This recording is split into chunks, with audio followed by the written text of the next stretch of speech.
ladies and gentlemen, welcome to Poland Daily History. Today we are at the city of Lublin, one of the largest and most historical cities of eastern Poland.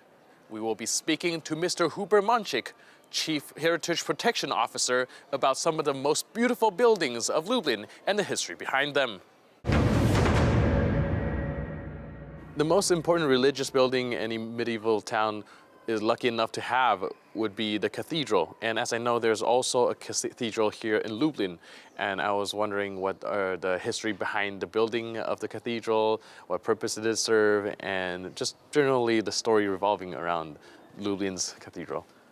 To jest jeden z najważniejszych zabytków miasta, jeden z najcenniejszych. This is one of the most important monuments of the city, one of the most valuable architectural objects, not only in Lublin but in the entire region. But the church dedicated to Saint John the Baptist wasn't founded as a cathedral. Until the beginning of the 19th century, Lublin belonged to the Krakow diocese. In truth, during the times of Władysław Jagiełło in the 1420s, there was an idea for Lublin to become the seat of the new episcopate, a new episcopate which was to encompass the area of the Chełm episcopate and the eastern part of the Krakow episcopate. But despite the fact that Pope Martin V gave the appropriate permission required to create an episcopate in Lublin, the then Bishop of Krakow, Zbigniew Oleśnicki, opposed the idea of a Lublin episcopate effectively enough for it not to be created. It was only created at the beginning of the 19th century, in 1805, when Lublin was under the Austrian partition. The largest church at the time in Lublin, the Church of Saint John the Baptist, which was created 200 years earlier for the monastery of Jesuits, at the end of the 16th century was chosen as the cathedral headquarters. The monastery of Jesuits was very active at the time in Poland.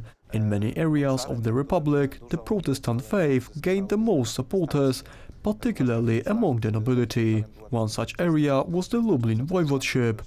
A large part of the nobility in the Lublin Voivodeship were members of Calvinism. The Jesuits, for whom fighting Protestantism was one of the main goals, tried to set up churches and colleges in every big city in order to teach and convert the nobility. A Jesuit church and monastery and Jesuit college were founded in Lublin in 1582. The church began to be built in 1586. Two Italian Jesuit architects, Giovanni Maria Bernardoni and Giuseppe Brizio, designed it. It was completed in 1604 and consecrated after the finishing touches were completed in 1626. The church was located right behind the Old Town, because the Old Town was too small for such a construction, which is why the moat of the southern side of the city was filled in, and a big church, on a scale never before seen in Lublin, was built. The church was richly equipped, it had a rich decor. Unfortunately, in 1752 there was a fire, after which the church had to be rebuilt. Of the previous decor there remained only paintings in the main apse and two chapels, including the Olejkowiczów-Słuckich chapel, which had a very beautiful decor from the beginning of the 17th century. After the fire in 1752, the church was renovated. New towers were built, but above all, what was accomplished and preserved to this day was the late Baroque quality interior design. The church was equipped with polychrome, painted by the excellent painter from Moravia, Józef Meyer, who was the court painter for Augustus III of Poland. These high-class illusionist paintings are today considered to be some of the most outstanding from the whole of Central Europe during that period. Apart from that, new altars were put in, and the full design and decoration of the construction was completed. Interestingly, today we can see objects in the church cathedral which have been moved there from other churches. In particular, which is very important from the point of view of the history of the city, there are a few items moved from the now non-existent parish church of St. Michael.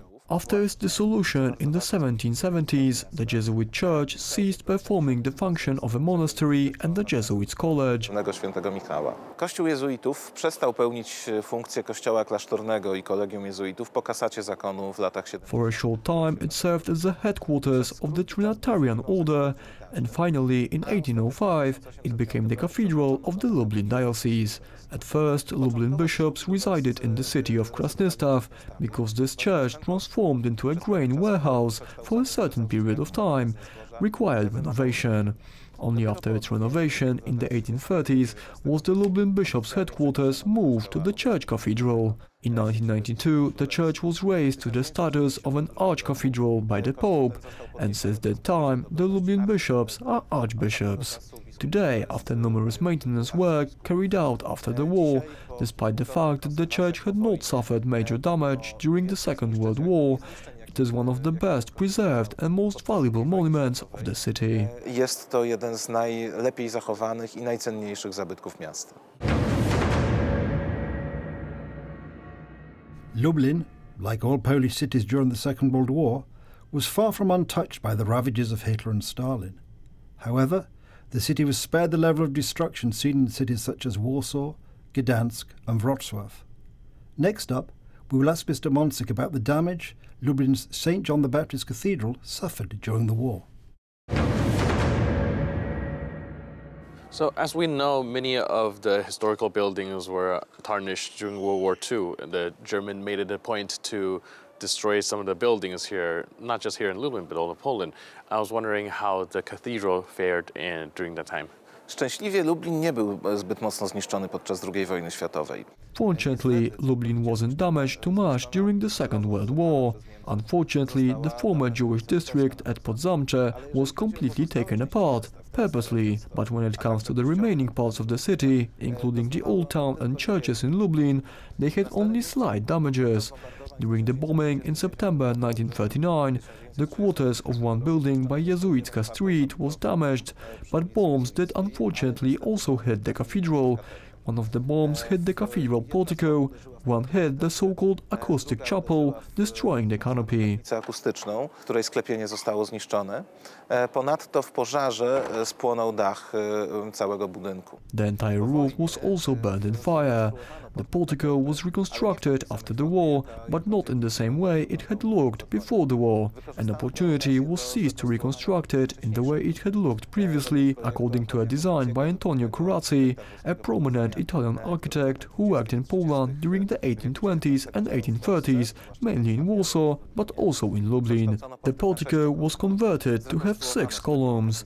The acoustic chapel's canopy was reconstructed. W katedrze jest bardzo ciekawym miejscem, często odwiedzanym przez turystów. The acoustic chapel is a very interesting place, often visited by tourists. It now has a very interesting museum exhibition showing the goldsmithing and liturgical vestments in the cathedral. What is also interesting is the profile of the canopy, which has been designed in such a way that when two people stand in opposite corners of this interior and whisper against the wall, they can hear each other. Ten dźwięk odbija się po sklepieniu w taki sposób. The sound bounces off the canopy in such a way that even when not speaking loudly, just whispering, it can be heard clearly in various parts of the interior. After the many repairs done at the cathedral after the war, it is today one of the most interesting and most important historic buildings in Lublin. Fortunately, the damage it suffered wasn't as bad as the damage suffered by other sacred buildings around Poland. Jak dla wielu zabytków sakralnych na terenie Polski. I would imagine the cathedral would be connected to some well-known religious events. Katedra była miejscem tak zwanego cudu lubelskiego. Jest też sanktuarium. The cathedral is where the so-called Lublin miracle took place. There is also a sanctuary relating to this. There is a picture of the Virgin Mary in the cathedral that is said to have wept in 1947. The whole situation caused the residents of Lublin and the entire region to be deeply moved. Because of this miracle, the tears that ran down Virgin Mary's face, thousands of people gathered inside and outside the cathedral, which was of course treated by the authorities as a very big problem. The communist authorities took this as a political demonstration, so participants of the devotions, as well as the clergy, were met with a lot of repression. But to this day, the cathedral is also a sanctuary of the Virgin Mary of Lublin of this crying image. Ale do dzisiaj katedra jest także sanktuarium Matki Bożej Lubelskiej, tego właśnie płaczącego obrazu. The city of Lublin is not just one of the oldest cities of all of Poland, but also one of the best preserved. Thanks to the meticulous work of historians and the heritage protection officers, future generations will get the opportunity to witness centuries of history firsthand. That's it for today. I'm your host, Benjamin Lee. I'll see you next time on Poland Daily History.